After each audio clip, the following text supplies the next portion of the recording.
আমি মোহাম্মদ রবিউল ইসলাম, সেলেনেস টেলিভিশনের ডিজিটাল সাইটে আপনাদেরকে স্বাগতম জানাচ্ছি। আমি এই মুহূর্তে দাঁড়িয়ে আছি রংপুরে সমবায় মার্কেটের নিচতলায়। আপনারা কিন্তু দেখতেছেন যে পিছনের যে জায়গাগুলো, এগুলো কিন্তু পুরো দোকানগুলো বন্ধ।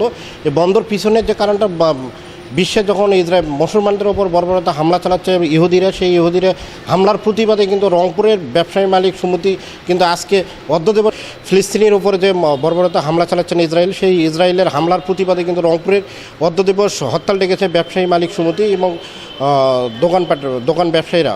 আর সেই হিসেবে কিন্তু আজকে ধারাবাহিকতায় কিন্তু আমরা দেখেছি যে রংপুরের বিভিন্ন মার্কেটে কিন্তু মার্কেটের সামনে মূল ফটকে কিন্তু তালা ঝোলা আছে এবং মার্কেটের প্রায় দোকানগুলোই কিন্তু বন্ধ। আমি এখন এই মুহূর্তে দাঁড়িয়ে আছি রংপুরের সবচেয়ে বৃহত্তম একটা মার্কেট, সেটা হচ্ছে রংপুর সমবায় মার্কেট। সেই সমবায় মার্কেটের ভিতরের দৃশ্যটা আমি যদি একটু দেখানোর চেষ্টা করি, ভিতরের দৃশ্যটা আপনারা দেখবেন যে ভিতরে কিন্তু প্রায় সব মার্কেটগুলোই সব দোকানগুলোই কিন্তু বন্ধ। এই দোকানগুলো বন্ধ থাকার কারণে ক্রেতা এবং বিক্রেতা যারা আছেন তারা কিন্তু যেভাবে দেখতেছেন যে আসছেন, কিন্তু আসার পরে এটাকে তারা অনেকভাবেই স্বাগতম জানাচ্ছেন। কিছু কিছু ব্যবসায়ী সমিতির নেতাদের সাথে আমার কথা হয়েছে, তারা যে কথা বলেছেন যে ফিলিস্তিনি যেহেতু বহু দূরে, ফিলিস্তিনির জন্য আমরা এই মুহূর্তে প্রকাশ্যভাবে কোনো কিছু করতে পারতেছি না। সেই হিসাবে ফিলিস্তিনির ওপর যে বর্বরতা হামলা চালানো হচ্ছে, ইসরায়েল যে হামলা চালাচ্ছে, এটা সম্পূর্ণটা বেআইনি এবং সম্পূর্ণটা তাদের একাত্মতা প্রকাশ করে এই হামলাটা চালাচ্ছে। অন্যদিকে কিন্তু সে হামলার প্রতিবাদে আমরা হয়তো অংশগ্রহণ করতে পারবো না, কিন্তু আনুষ্ঠানিকভাবে এটাকে তীব্র নিন্দা এবং প্রতিবাদ জানানোর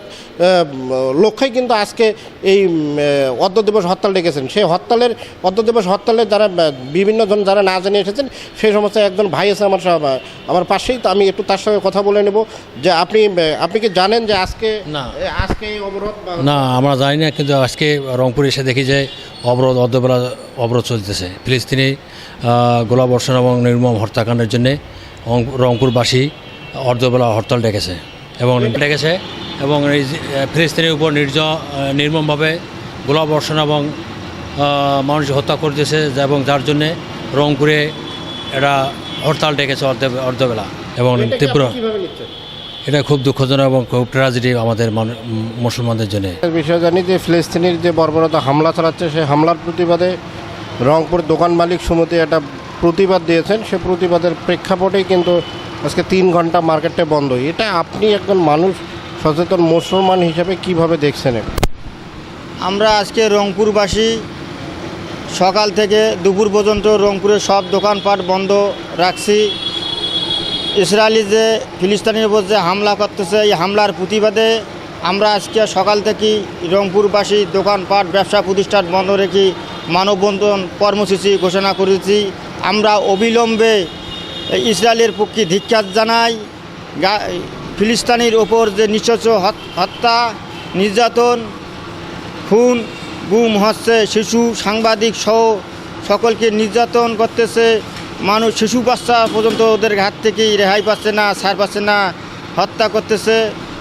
ইসরায়েলির ওপর আমরা ধিক্কার জানাই, যেমন ফিলিস্তিনির ওপর যে এরকম বর্বরতা হামলা না চালায়। আমরা সারা বিশ্বে আজ ইসরায়েলের ওপর ধিক্কার জানাই। বিশ্ববাসী মুসলমান ভাইদেরকে সালাম জানাই, আসসালামু আলাইকুম। আমরা বাংলাদেশের রংপুর থেকে আমরা ধিক্কার জানাই এবং ইসরায়েলের প্রতি ধিক্কার নিন্দা জ্ঞাপন করি। আমাদের মুসলমানদের প্রতি ধর্ষণ, নির্যাতন, অন্যায় অত্যাচারকে আমরা সহ্য করতে না পারি। আমরা রংপুর থেকে ধিক্কার নিন্দা জানিয়ে ক্রেতারা কিন্তু এসে ঘুরে যাচ্ছেন, কিন্তু ক্রেতারা ঘুরে গেলেও কিন্তু অনেক ক্রেতাদের সাথে আমরা কথা বলেছি যে আমরা মুসলমান হিসেবে যে কাজটা করা দরকার আরও আগে ছিল, সেটা কিন্তু আমরা অনেক দেরিতে করছি। তবে সবাই কিন্তু একটা জিনিস আমাদের মাধ্যমে দেশবাসীকে, বিশ্ববাসীকে জানাতে চাচ্ছে, সেটা হচ্ছে মুসলমানের ওপর হত্যা, মুসলমানের ওপর আক্রমণ, মুসলমানের ওপর নির্যাতন কোনোভাবেই আর এক মুসলমান মেনে নেবে না। কারণ মুসলমান ভাই সেই হিসাবেই কিন্তু আজকে রংপুর থেকে কিন্তু বিভিন্ন ব্যবসায়ী থেকে শুরু করে তৃণমূল পর্যায়ে যারা আছেন, তারা কিন্তু একটা জিনিস বলছেন যে আর কোনো মুসলমানের ওপর যাতে হামলা না হয় এবং ফিলিস্তিনির যে আগ্রাসন, ইসরায়েলের যে আগ্রাসনে ফিলিস্তিনির যে নিরীহ মানুষের প্রাণ যাচ্ছে, শিশু থেকে বৃদ্ধ, এটা যাতে বন্ধ করে বিশ্ববাসী, এই প্রতিবাদেই কিন্তু রংপুরের ব্যবসায়ী সমিতি এবং সাধারণ মানুষ কিন্তু এই অবরোধকে কিন্তু সমর্থন দিয়েছেন।